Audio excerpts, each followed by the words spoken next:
नमस्कार मित्रांनो, मी आहे प्रवीण राठोड. तुम्ही पाहता आमचा YouTube channel tech Marathi expert. तर मित्रांनो, 10वीचा निकाल कोणत्या तारखेला लागणार आहे याची संपूर्ण माहिती आजच्या व्हिडिओमध्ये बघणार आहोत. तुम्हाला तारीखसुद्धा सांगणार आहे आजच्या व्हिडिओमध्ये. तर चला व्हिडिओ स्टार्ट करूया आणि बघूया कोणत्या तारखेला येत्या 10वीचा निकाल लागणार आहे. तर चला व्हिडिओ स्टार्ट करूया. तर मित्रांनो, बघितलं तर महाराष्ट्र राज्य येत्या 10वी म्हणजे SSC रिझल्ट 2024 बाबत बोलणार आहोत. यामध्ये महाराष्ट्र राज्य board of secondary and higher secondary education म्हणजेच महाराष्ट्र राज्य माध्यमिक आणि उच्च माध्यमिक शिक्षण मंडळ पुणे यांच्यामार्फत जी एक्झाम झालेली होती त्या संदर्भात आपण अपडेट बघूया. 2024 मध्ये ही एक्झाम झालेली होती, ज्यामध्ये 1 मार्च 2024 ते 26 मार्च 2024 या कालावधीमध्ये पेपर झालेला आहे. आता या कालावधीमध्ये पेपर झालेले, मग याचा रिझल्ट कधी लागणार? अनेक जे विद्यार्थी त्यांना उत्सुकता आहे.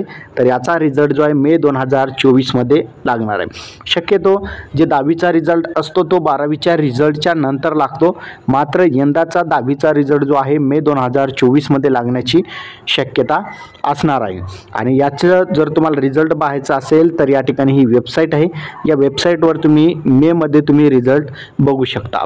तर ऑफिशियल अपडेट ज्यावेळेस डेटची येईल त्यावेळेस सुद्धा तुम्हाला व्हिडिओ तयार करून सांगण्यात येतील कोणत्या तारखेला 10वीचा रिझल्ट लागणार आहे. आता ही टेंटेटिव्ह तारीख आहे, म्हणजे यामध्ये बदल सुद्धा होऊ शकतो. हा व्हिडिओ तुम्हाला कसा वाटला कमेंटमध्ये सांगायचा विसरू नका. चॅनलवर नवीन असाल चॅनलला सबस्क्राईब करून साईडच्या नोटिफिकेशन बेलला प्रेस करा. इथेच थांबा. जय हिंद, जय महाराष्ट्र.